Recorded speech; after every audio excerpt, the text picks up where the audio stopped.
Ladies and gentlemen, beloved, listen to me carefully. If you only knew what happens when a soul truly prays, if you only saw just once what heaven releases when one person kneels in secret and cries, "Not my will, but yours be done," you would never underestimate prayer again. This is not a speech. This is a divine invitation, because you are about to discover why some hearts burn with such irresistible fire for Jesus, why multitudes gather round one humble soul who knows how to touch the throne of grace. You are about to learn the secret behind every true spiritual awakening, and why the power that flows from prayer isn't just for the mighty, it's for you. So stay with me. Don't just watch. Let your spirit drink this truth. Prayer is not noise. It's not a checklist. It's not a religious duty.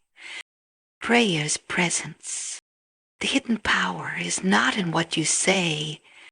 It's in who shows up when you say it with your whole heart. When you enter your quiet place, heaven takes attendance. And when you truly surrender, oh beloved, something begins to move in the spirit realm. Angels listen. Chains begin to shake. And above all, the heart of the Father leans in. Why do the multitudes come? Not because of charisma, not because of theology, but because prayer ignites a fire in the soul, and people, even those far from God, are drawn to the flame. There is something different about a person who prays. A weight of fragrance, an authority. They speak few words, but the words cut through noise and hit the heart. This is why the early church shook cities, not through loud declarations, but through deep supplication.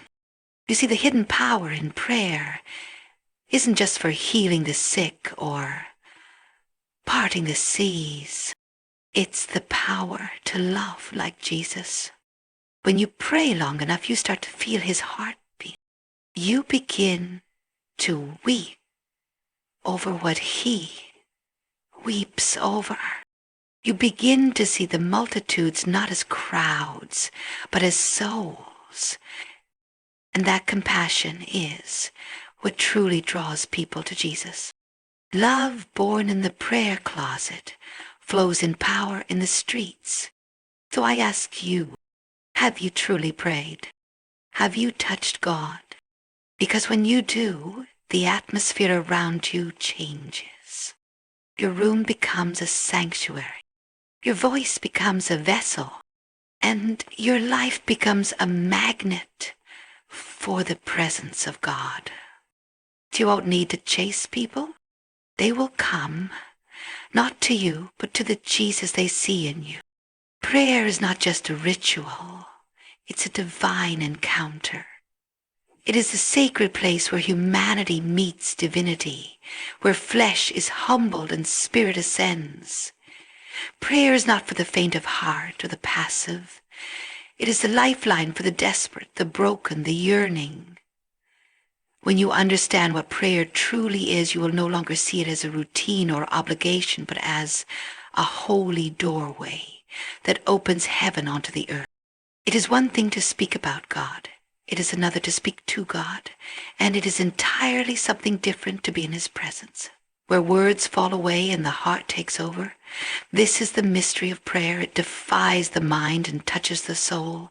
It reaches past intellect and dives deep into intimacy. Every true encounter with God begins in that hidden place where the soul whispers, "Here I am." You must understand, multitudes are not drawn to crowds, to sound, to personalities, or even to eloquence. They are drawn to presence. They are drawn to something their spirit cannot explain but desperately craves.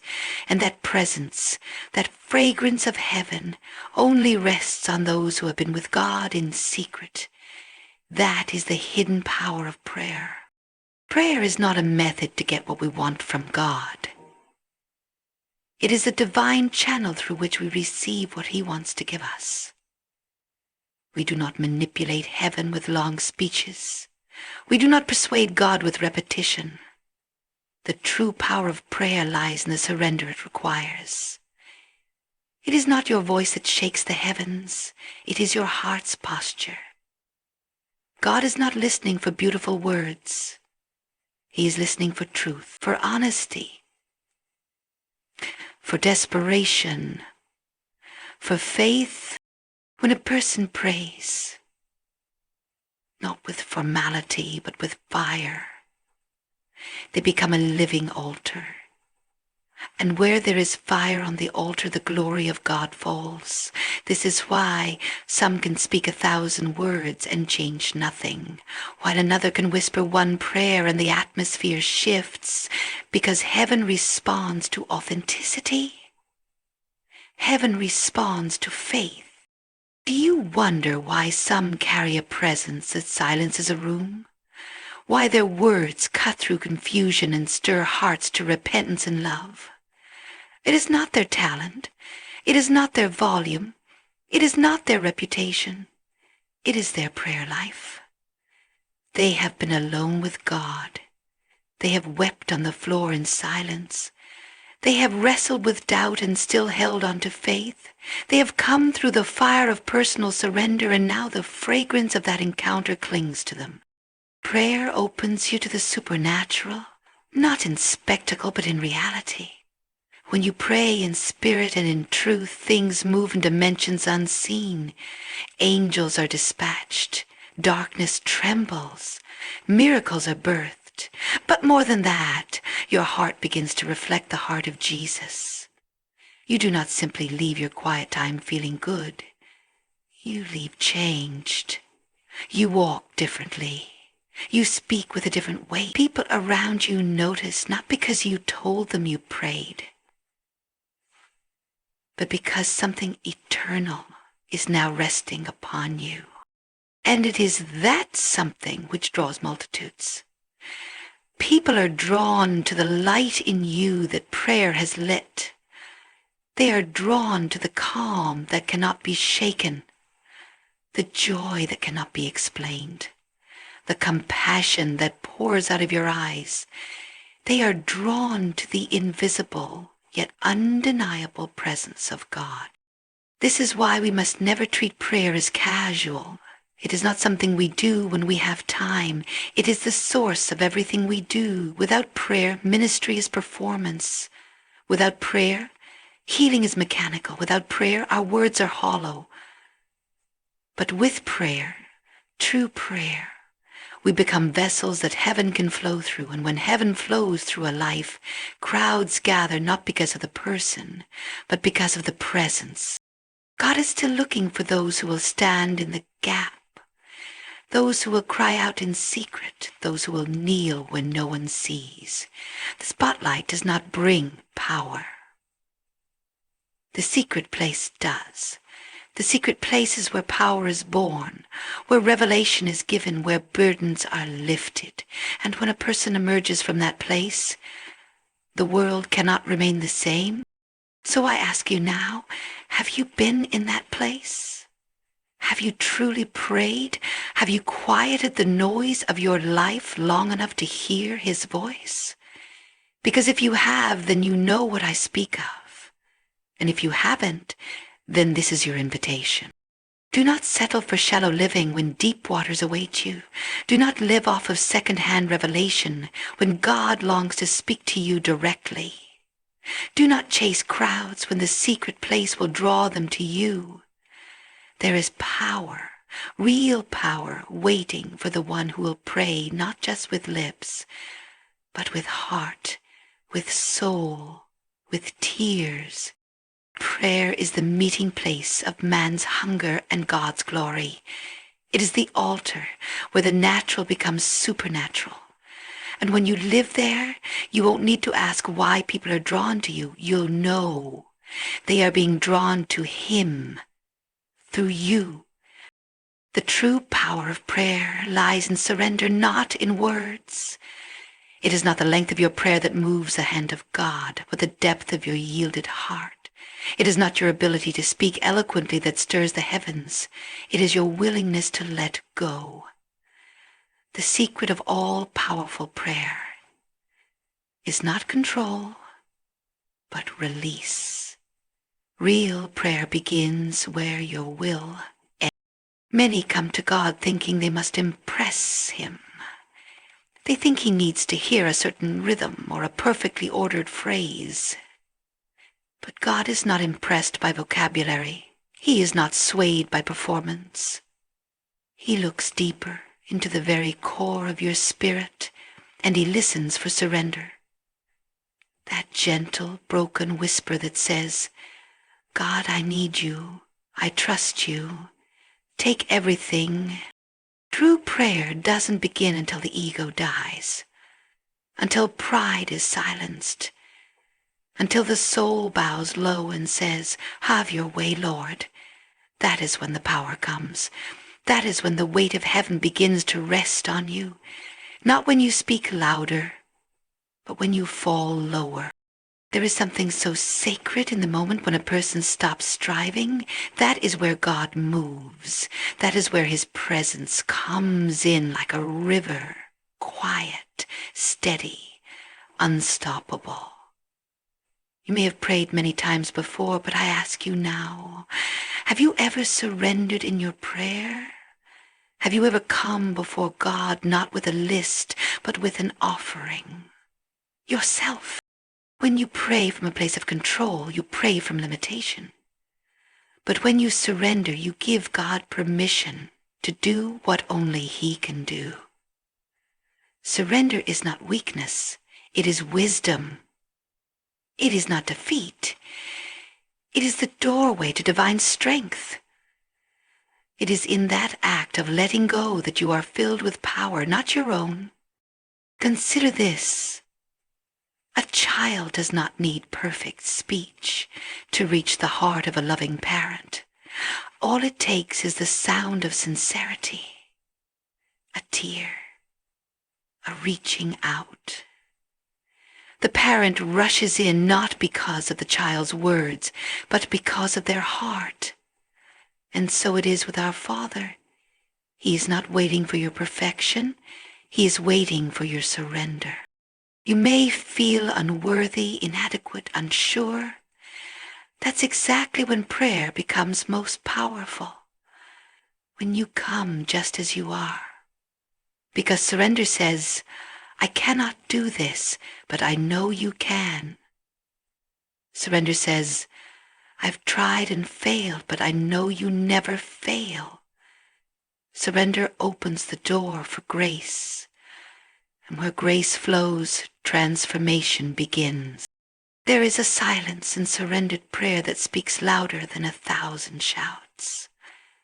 It is in that stillness where your soul becomes aligned with His will. And when your will is aligned with His, your words carry weight. Not because you are trying to convince Him, but because you are in agreement with Him. That's when prayer becomes effortless, powerful, magnetic, not because you are praying harder, but because you are now praying with God, not just to Him. And that, beloved, is where multitudes are drawn, not to noise, not to display, but to the person who has been transformed by surrender. People can sense when a life has let go of the world and taken hold of the Spirit. There is a softness in your words, but a strength in your presence. You no longer try to prove anything. You just carry something. You carry peace. You carry clarity. You carry a light that does not burn out, because it is not fueled by your effort, but by your surrender. Do you know how powerful that is? To live surrendered is to live free. To pray surrendered is to pray without fear, because you no longer have to make things happen. You simply trust the one who can. You no longer pray out of panic. You pray out of peace. And peace is irresistible. People see it, they feel it, and they want it. That's what draws the multitudes. It's not the miracle itself, it's the surrendered heart behind it. It's not the stage, it's the secret place. It's not the personality, it's the posture. When people see someone who has truly laid everything down before God, they are seeing a glimpse of heaven on earth. They are drawn not to the person, but to the presence that surrender attracts. So today, if you feel weary in prayer, if you feel your words are falling flat, if you feel like you are pushing and striving with no response, pause and surrender. Let go. You were never meant to carry the weight of outcomes. You were meant to carry the posture of surrender. Whisper this in your heart. God, I give it all to you. Say it again. I give it all to you. That is where power begins. That is where peace floods in. That is where heaven leans close. And that is the hidden power in prayer that transforms a life, and through that life draws many to the love of Jesus. There is something supernatural that happens when the human spirit aligns with the heart of God in prayer. You may not see it with your eyes, but the unseen world begins to shift. Heaven responds. Prayer may seem quiet and still on the outside, but it carries the explosive power of resurrection on the inside. In that moment of communion between man and God, eternity touches time, and the impossible becomes possible. Prayer is not just communication, it is transformation. Every time you pray with a sincere heart, something changes. Not always outside you, but always within you. You may walk into prayer weary, confused, burdened, but you leave lighter, clearer, more anchored in the truth of who God is. The power that flows through real prayer is not merely to change circumstances, but to prepare you to walk in the purpose for which you were born. There is a divine exchange that takes place in prayer. You bring your weakness and He gives you strength. You bring your fears and He gives you peace. You bring your questions and He gives you wisdom. And with each encounter, you are molded more and more into His image. Prayer is not just a spiritual practice. It is the very process through which heaven shapes you. What many fail to understand is that prayer is not only a request line. It is the workshop of transformation. And when you emerge from that inner sanctuary, you are no longer the same. You carry something you didn't have before. You walk with a confidence that doesn't come from pride, but from proximity. You've been near the throne of grace. You've stood in holy stillness and felt the hand of God press gently on your soul. It is that transformation, silent and visible but powerful, that begins to shine through your words, your actions, your very presence. People may not understand it, but they will feel it. Something about you feels different. You speak with authority, but not arrogance. You love deeply without demanding anything in return. You forgive quickly, and you live lightly. These are the marks of one who has been changed by prayer. You see, this is what truly draws people to Christ.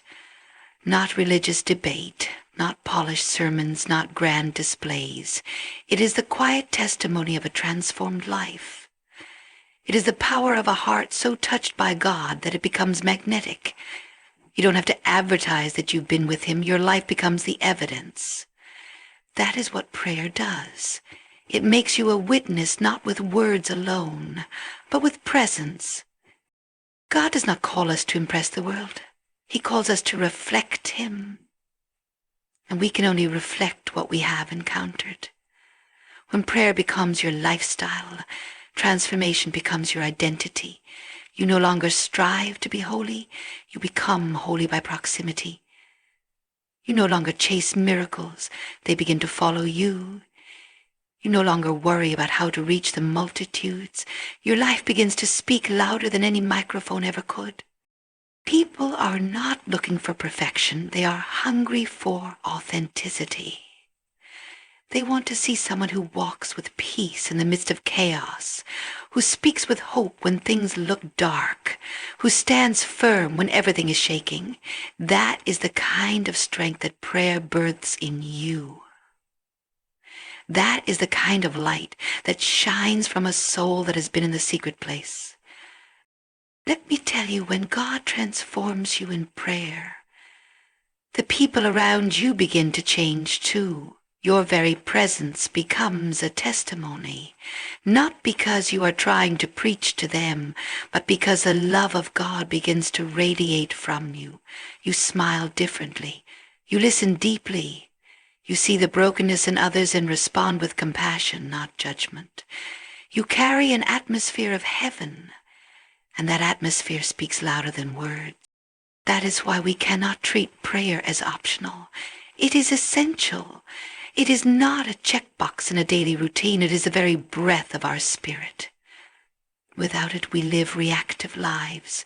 With it, we live responsive lives, guided not by pressure, but by purpose. And here's the beautiful thing. The more time you spend in true prayer, the more you realize it was never about asking for things. It was about becoming someone. Not someone the world shaped, but someone heaven envisioned.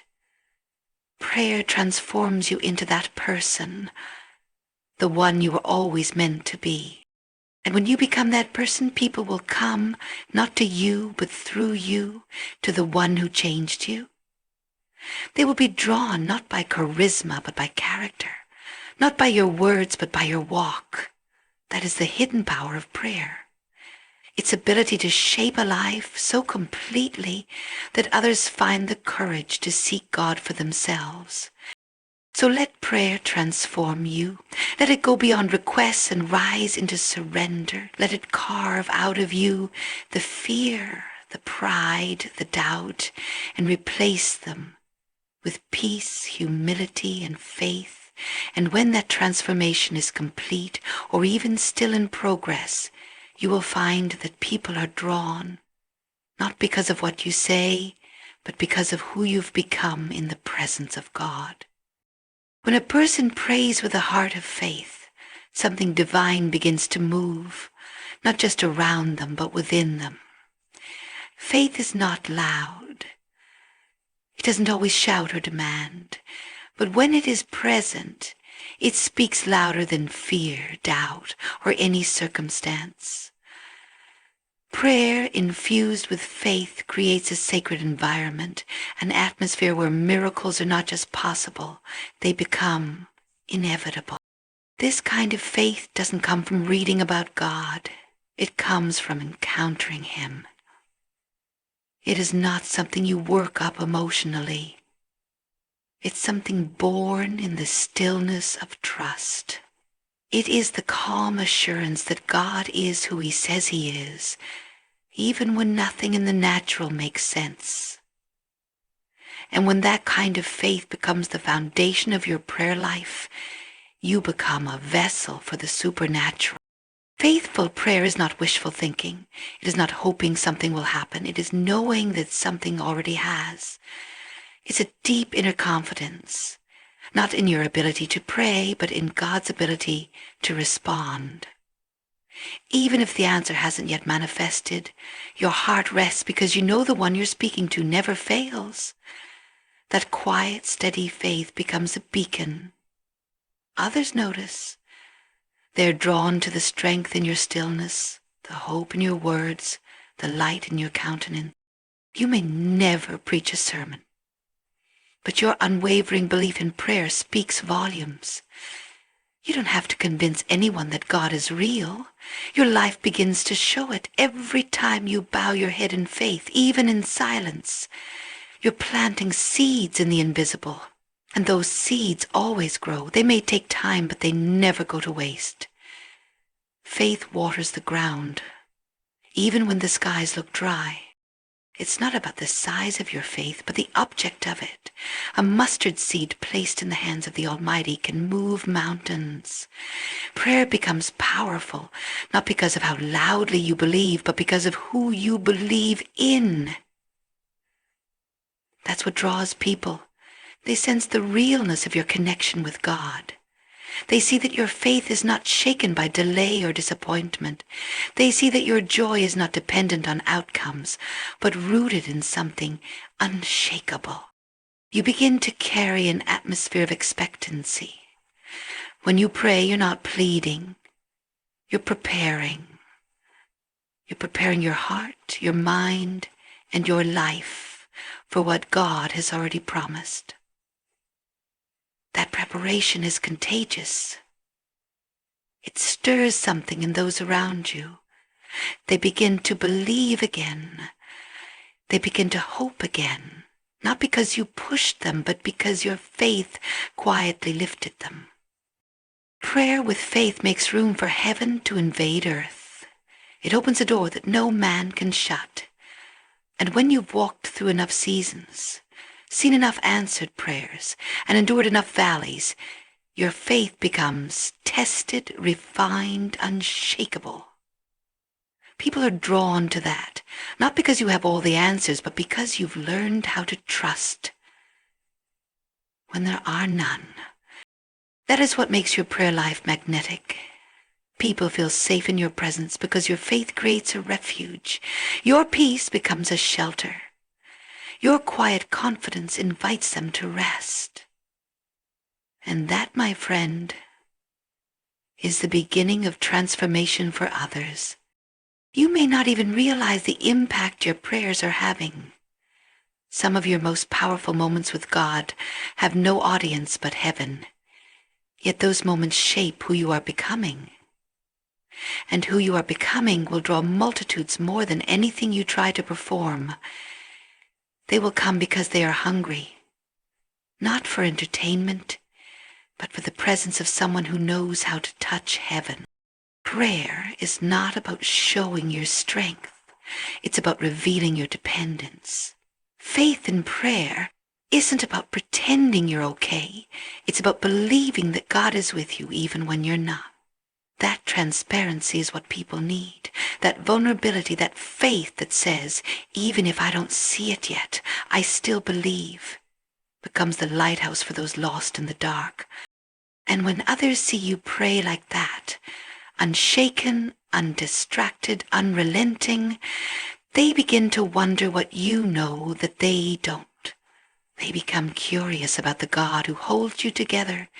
They lean in to hear the whisper that steadies your heart. That's when the door opens. That's when their hearts begin to turn, not to you. Because at the heart of it all, faith in prayer is not about getting God to act. It's about becoming someone who trusts, even when he seems silent. That kind of faith is rare. That kind of faith is powerful. That kind of faith draws people. Not because you seek attention, but because you found peace. So keep praying, keep believing, even if no one sees you, even if you feel small, even if you're still waiting. Your faith is not invisible to God, and it won't remain invisible to the world. In time, your life will speak, your prayers will bear fruit, and the multitudes will come not because of your voice, but because of the presence you've cultivated in prayer. Through unwavering faith, there is something profoundly irresistible about genuine love. Not the love that is spoken only in words, but the love that radiates from the soul. The kind that can be felt in silence, seen in a gesture, and sensed in a presence. This is the kind of love that pours out of a life anchored in deep prayer. It is not self-produced. It is divine, birthed in communion with the heart of God.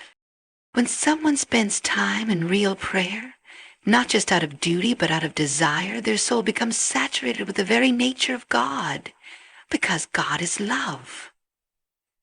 You cannot enter into his presence consistently and not be changed by his essence.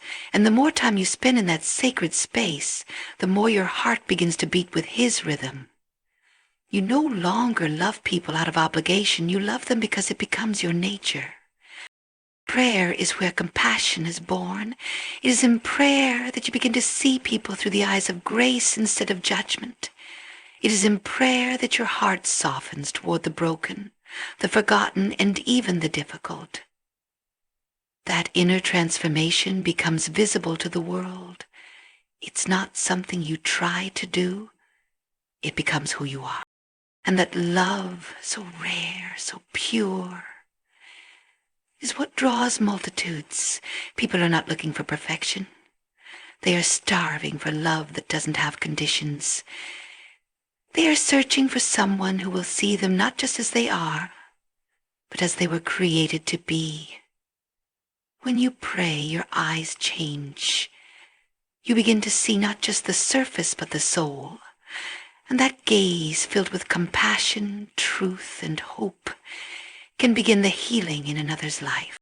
You don't have to be eloquent to move someone's heart. You just have to love them with the love of God.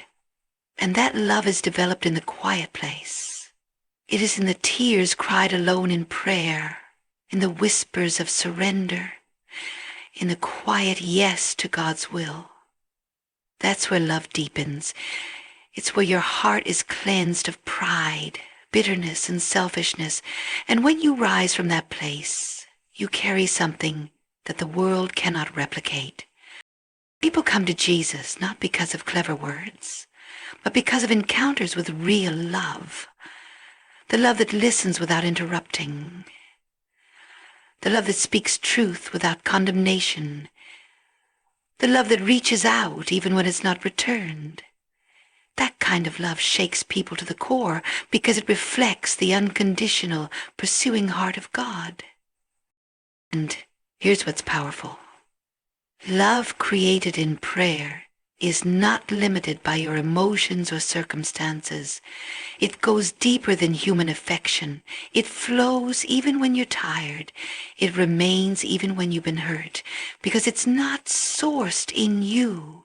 It's sustained by God. That's why you can keep loving when others stop.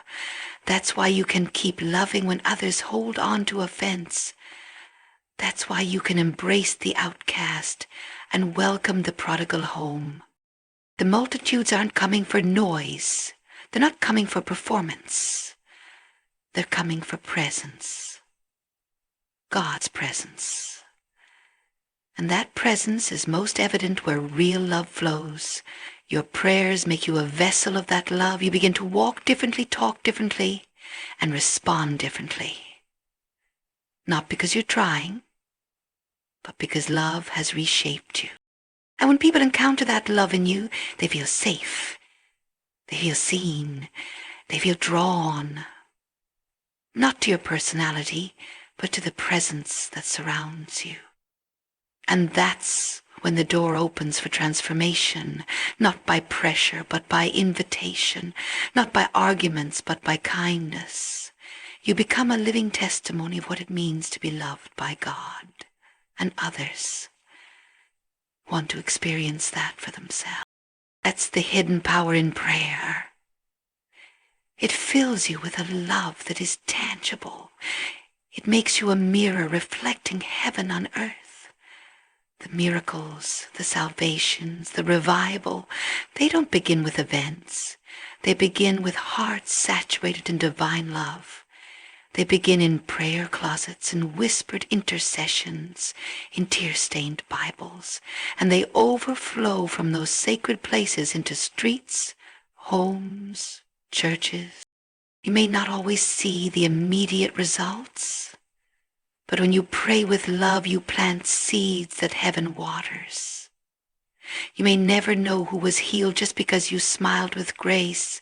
You may never see the full story of how one act of compassion turned a heart toward God. But love never goes unnoticed by heaven, and it never returns empty. So pray until love fills every crevice of your soul. Pray until your heart breaks for what breaks His. Pray until your presence speaks of Jesus before your mouth ever does. Because in the end, it is love that draws the multitudes, and it is prayer that births that love. There are moments when the air becomes heavy with something unexplainable, when a hush settles over a room not out of silence, but out of reverence. It is in these moments that the invisible becomes undeniable, when the atmosphere carries the weight of heaven itself. This is not hype, not performance, not manipulation. It is what happens when sincere, faith-filled prayer invites the tangible presence of God into our midst. The atmosphere of prayer is not limited by walls or stages. It doesn't require stained glass or sound systems. It can descend in a hospital room, in a kitchen, in a humble gathering of 2 or 3 souls who dare to believe. It arrives when people are desperate enough to stop talking and start seeking. It comes when there is hunger, not for spectacle, but for the sacred. And when that presence manifests, no one remains the same. When a room is filled with the presence of God, even those far from Him begin to feel something shift in their hearts. The hard begin to soften, the broken begin to hope. The skeptical grow quiet, unsure why they're crying without knowing why. That's the hidden power in prayer. It creates an atmosphere that bypasses intellect and speaks straight to the soul. In that holy atmosphere, burdens lift without a word, hearts open without explanation. People sense a love they've never known, a peace they have never tasted, and it all begins with prayer. Not just any prayer, but deep, surrendered, reverent communion with the Almighty. It's not about eloquence, it's about intimacy. It's not about formality, it's about honesty. When people begin to pray with sincerity, heaven responds, and earth is never the same. This is what draws multitudes. Not the lighting, not the music, not even the sermon, but the undeniable feeling that something divine is present. People might not be able to describe it, but they know they've touched something real. The atmosphere of prayer makes space for God to move freely without resistance. It says, "We are not here for a show. We are here for you." And God comes. Again and again He comes. Not to the proud, not to the polished, but to the desperate, the humble, the expectant. It is prayer that creates that expectancy. Prayer that lays the foundation. Prayer that opens the heavens and invites the supernatural into the natural. Prayer that says, "Not my will, but yours be done." And when a group of people begin to pray like that, together, with one heart, one hunger, something breaks open in the spirit. You see, the atmosphere of prayer is contagious. When one person begins to pray with fervency and authenticity, others begin to catch it. It's like fire. When it's real, it spreads. Not by force, but by its nature. People begin to weep without understanding why. They feel seen, known, loved. That's not emotion. That's encounter. That's God revealing Himself through the atmosphere created by prayer. This is why multitudes came, not just for healing of the body, but for healing of the soul. They came because in that sacred space created by prayer, their pain was acknowledged, their tears were valid, and their hope was rekindled. They walked in empty and walked out full, not because someone touched them, but because heaven did. This is the power we've forgotten in a world obsessed with productivity, but heaven still waits. The Spirit still broods over those who wait in stillness. And the call today is simple. Return to that sacred atmosphere, create it again. Not just in churches, but in homes, cars, coffee shops, wherever a soul dares to pray with honesty. Because when we pray like that, the presence returns. And when his presence comes, everything changes. The atmosphere becomes pregnant with possibility. Miracles become normal. Hardened hearts melt. Addictions break. Depression lifts. Fear flees. Because where God is, no darkness can remain. And all of it, every drop of it, starts with prayer. Not loud prayer, not perfect prayer. Just honest, surrendered, spirit-filled prayer that says, God, we need you. That one cry has shaken nations. That one cry has broken chains. That one cry has drawn multitudes for centuries. Because it is not the voice that moves people. It is the presence behind the voice. So create the atmosphere. Guard it. Fight for it. Protect the sacred space in your life where God can move without distraction. It may feel invisible, but its fruit is undeniable. The multitudes will come, not because you invited them, but because the atmosphere pulled them in. And they will not leave the same, not because of you, but because of Him. That's the hidden power in prayer, not in what you say, but in what you carry. And what you carry out of the presence. That is the mystery. That is the miracle. That is the call. Don't leave this moment the same. Return to your quiet place. Not to repeat words, but to meet God. There is a hidden power in prayer, and it's waiting right now for the one who dares to believe again. Will it be you?